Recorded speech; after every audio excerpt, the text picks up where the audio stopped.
UP में उपचुनाव के आए हुए चुनावी नतीजे यूं ही चौंकाने और हैरान कर देने वाले नहीं हैं। जी हां, बिल्कुल सही सुन रहे हैं आप। 9 सीटों पर 23 नवंबर को जो चुनावी नतीजे सामने आए हैं उस पर बड़ा ही भयंकर खुलासा हो गया है। 9 सीटों पर हुए उपचुनाव में 2 सीटें समाजवादियों के खाते में गई, बाकी बची 7 सीटें भाजपा और सहयोगी दल आरएलडी के पास रहीं। और इन्हीं सब सीटों पर आए हुए चुनावी परिणाम को लेकर एक बहुत बड़ा सबूत विपक्षी पार्टियों के हाथ लग गया है, जिस पर बवाल मच गया है। हम आपको उपचुनाव में आए हुए नतीजों पर एक रिपोर्ट दिखाने जा रहे हैं, जिसे सुनने के बाद कई बड़े अहम सवाल खड़े हो जाएंगे। भाजपा उपचुनाव में जिन 60 सीटों पर रिकॉर्ड तोड़ वोटों से जीत हासिल की है, उसकी असली वजह क्या रही? जहां 65% मुस्लिम मतदाता हों, उस पर अखिलेश यादव का किला कैसे धड़ाम हुआ? तो चलिए, उपचुनाव में भाजपा की हुई इतनी बड़ी जीत की वजह पर हम आपको एक एक बयान विपक्षी पार्टियों के सुनाएंगे कि कैसे भाजपा 7 सीटों पर रिकॉर्ड तोड़ वोटों से चुनाव जीती। उपचुनाव में ज्यादातर भाजपा के पक्ष में आए नतीजों पर यूपी में विपक्ष के नेताओं और पार्टियों के मुखिया गंभीर इल्जाम लगाकर चुनाव आयोग को भी कटघरे में खड़ा कर दिया है। सपा सुप्रीमो अखिलेश यादव उपचुनाव की 9 सीटों पर वोटिंग में बहुत बड़ी धांधली होने का आरोप लगा दिया है। कहा यह चुनाव ईमानदारी का नहीं बल्कि भाजपा धांधली करके 7 सीटों पर जीत दर्ज की है। ये चुनाव निष्पक्ष नहीं था। चुनाव के दिन जब निहत्थों पर बंदूक तानी गई थी तो भाजपा की कमजोरी सारी दुनिया के सामने आ गई। एक साहसी महिला ने जिस समय अपना वोट देने के अधिकार का कागज बंदूक के सामने तान दिया, भाजपा उसी समय हमेशा के लिए हार गई थी।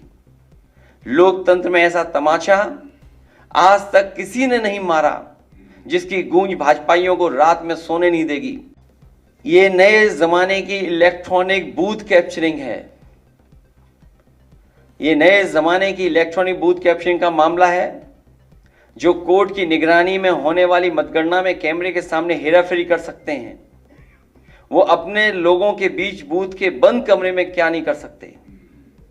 अगर पीडीए के अधिकारी कर्मचारी बदलकर धांधली न की होती तो भाजपा एक भी सीट के लिए तरस जाती, जैसे कि लोकसभा चुनाव में हुआ था। जब ऐसी व्यवस्था मिल्कीपुर में नहीं हो पाई तो वहां का चुनाव भी सरकार ने टाल दिया। और धांधली करने के लिए ही, और इस बात की भनक जब पड़ गई सरकार को कि जो लोग छुट्टी पे आए हैं वो लोग भी भारतीय जनता पार्टी के खिलाफ मतदान कर करके जाएंगे, तो इन्होंने चुनाव की तारीखें बदल दी थी। एक देश तब एक लोकतांत्रिक क्रांति की ओर बढ़ने लगता है जब उसे कहीं से भी इंसाफ की उम्मीद दिखाई नहीं देती। महंगाई, बेरोजगारी, बेकारी और चुनावी धांधली से आक्रोशित समाज एक सीमा तक ही सहता है।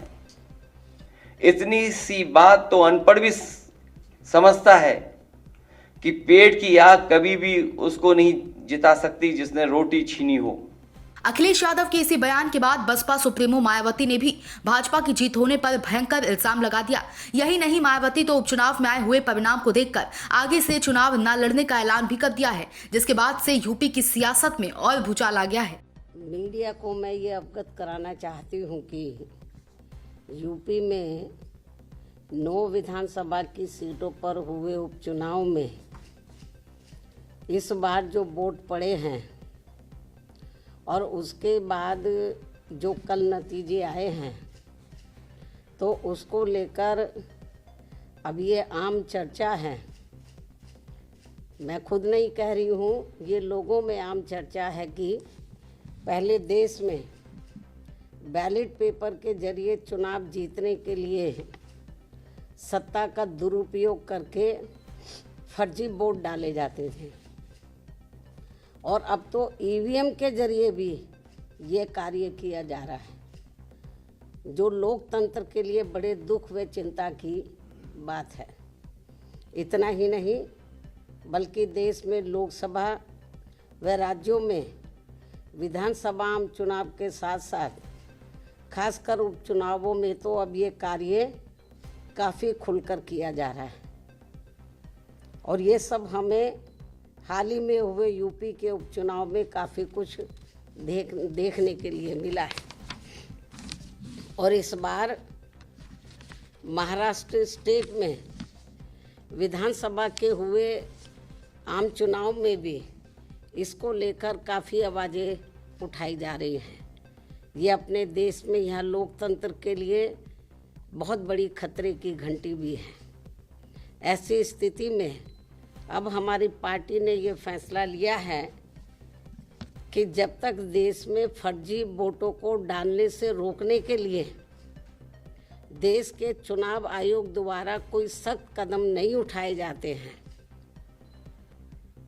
तो तब तक हमारी पार्टी देश में खासकर अब कोई भी उपचुनाव नहीं लड़ेगी। मैं उपचुनाव की बात कर रही हूँ, बाई इलेक्शन की। भयंकर आरोपों के दायरे में जैसे ही भाजपा घिरी, तुरंत बाद डिप्टी सीएम ब्रजेश पाठक मोहड़ा थामने सामने आ गए और जीत की असली वजह बताकर विपक्षियों के मुंह पर लगाम लगाना चाहा, पर यूपी की सियासत में लगाम रुकने वाला नहीं है। पोर्टल पर देखिए, हजारों लोगों ने कुंदरकी में कसम खाई थी कि हम मुस्लिम समाज के लोगों ने, अल्पसंख्यक समाज के लोगों ने कसम खाई थी कि हम और भारतीय जनता पार्टी को देंगे, इस बार समाजवादी पार्टी को। और आप जाकर के देखिए, वीडियोज पड़े हुए हैं, कुंदरकी हो चाहे मीरापुर हो, करहल में तो और करहल के बारे में चर्चा नहीं। करहल में जहां ये जीतते थे 67,000 और 63,000 से, इस बार हमने 13,000 पर समेट दिया है। करहल की जनता भी करा रही है इनको चुन करके, और करहल में समाजवादी पार्टी कराते कराते पूरी तरह समाप्त होने वाली है। अगला बार जब भी विधानसभा का चुनाव होगा, करहल में भारतीय जनता पार्टी का प्रत्याशी चुनाव जीतेगा। और आपका जो साइकिल है यूटर्न लेकर सर्वे की ओर जाने वाली, पूरी तरह से आपकी जमीन खिसक चुकी है।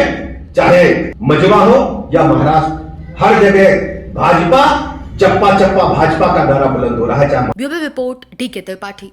सब्सक्राइब करें साम टीवी, क्योंकि हम आ गए हैं अब आपके बीच, दिखाएंगे सत्ता के वादों और अपराधियों के एक एक कारनामे की हकीकत। और हाँ, अगर आपके पास भी हो कोई ऐसी खबर तो कमेंट करके हमें बताएं, क्योंकि बिना डर और दबाव के हम दिखाते हैं हर एक खबर डंके की चोट पर।